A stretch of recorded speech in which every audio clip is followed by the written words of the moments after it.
Shalom adik-adik, bertemu kembali dengan Bang Christian. Ingin menyampaikan firman Tuhan. Sebelumnya kita berdoa terlebih dahulu. Tuhan Yesus yang baik, kami bersyukur kepada Tuhan. Sebentar kami mau dengar firman Tuhan. Tuhan tolong supaya kami boleh mengenal Engkau lebih dalam lagi Tuhan. Bahkan boleh mengasihi Tuhan dan mengasihi sesama kami lebih baik lagi ya Tuhan. Dalam nama Tuhan Yesus kami berdoa, haleluya, amin. Adik-adik yang dikasihi oleh Tuhan, adik-adik pernah main ke panti asuhan? Pasti adik-adik pernah. Nah, satu kali anak-anak yang dikasihi oleh Tuhan, satu kali ada peristiwa mengejutkan di satu panti asuhan yang pernah dilayani oleh Bang Christian. Suatu kali orang yang mengelola panti asuhan itu menemukan ada anak di dalam satu dus ditaruh di depan panti asuhan itu. Nah, anak-anak itu rupanya ditaruh oleh seorang ibu dan kemudian ditinggalkan supaya anak itu dirawat oleh orang-orang yang ada di panti asuhan tersebut. Anak-anak waktu itu, anak itu menjadi seperti anak yatim piatu. Tidak punya bapak, tidak punya ibu. Itu sangat sedih sekali ya adik-adik. Nah adik-adik, suatu kali Tuhan Yesus dia berbicara kepada murid-muridnya bahwa dikatakan di dalam Yohanes 14 ayatnya yang ke-18. Aku tidak akan meninggalkan kamu sebagai yatim piatu. Anak-anak, waktu itu Tuhan Yesus mau tinggalin tuh murid-murid, mau pergi ke sorga. Dan murid-murid merasa seperti hilang harapannya. Tidak ada pengharapannya. Mereka seperti hilang pekerjaannya karena Tuhan Yesus mau naik ke sorga. Nah, mereka tidak tahu kalau Tuhan Yesus itu sangat bisa dipercaya. Dia baik sekali. Dia tidak membiarkan murid-muridnya sebagai yatim piatu adik-adik.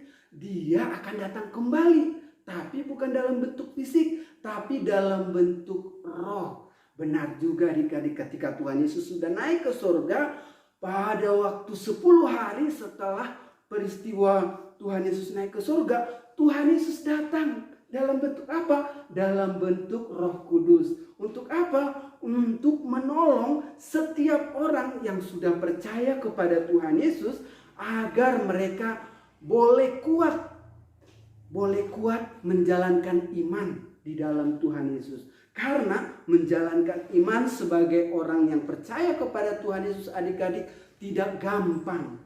Banyak orang, kalau adik-adik pernah dengar, ada orang-orang yang dibunuh oleh ISIS, dibunuh dengan sadis. Itu sebabnya perlu penolong yang lain. Ada orang-orang yang ditolak ketika memberitakan Tuhan Yesus. Itu sebabnya perlu penolong, yaitu Roh Kudus. Adik-adik dan Bang Christian juga perlu Roh Kudus di dalam hidup kita. Untuk apa? Untuk menolong kita agar ketika kita mau melakukan dosa, ingin marah-marah sama mama kita, maka Roh Kudus akan tolong kita. Akhirnya kita tidak marah-marah sama mama kita. Kemudian ketika kita mau pergi ke gereja, bermalas-malasan, kita malas ke gereja. Nah, Roh Kudus itu akan menolong adik-adik untuk boleh semangat lagi ke gereja, semangat lagi memuji Tuhan. Kemudian adik-adik ketika mau membantu mama, disuruh sama mama, kemudian kita biasanya malas, bilangnya nggak mau. Nah, ketika Roh Kudus ada di dalam hidup kita, kita dimampukan oleh Tuhan untuk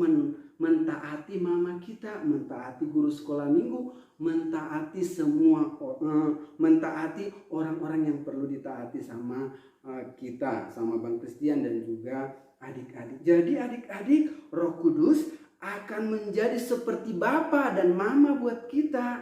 Katanya kan tidak dibiarkan menjadi yatim piatu. Artinya Roh Kudus seperti seorang bapa buat kita, seperti seorang mama yang siap menolong kita setiap saat, yang siap peduli akan kebutuhan kita setiap saat. Nah, adik-adik, saya baca ayatnya sekali lagi ya.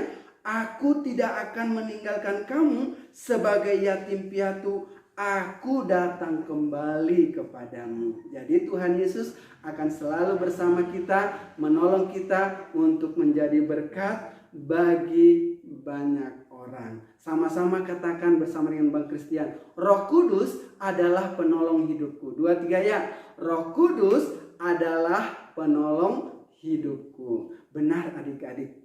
Roh Kudus adalah penolong hidup kita. Dia akan menolong kita sampai selama-lamanya, sampai kita nanti kembali dengan Tuhan Yesus di sorga. Kita bersyukur ya punya Roh Kudus yang setia menolong kita. Dimanapun kita berada, dia sanggup menolong kita. Kalau mama dan papa terbatas menolong kita, tetapi Roh Kudus bisa menolong kita dimanapun kita berada. Kita berdoa. Tuhan Yesus yang baik, kami bersyukur buat Roh Kudus yang Engkau berikan kepada kami. Bahkan Roh Kudus seperti seorang bapa dan bahkan seorang ibu bagi kami. Karena kami adalah anak-anak Tuhan yang tidak akan dibiarkan oleh Tuhan sebagai yatim piatu. Terima kasih Tuhan karena Engkau sudah mau menjadi seorang bapa dan seorang orang tua buat kami. Terima kasih Tuhan Yesus, kami bersyukur. Haleluya. Amin.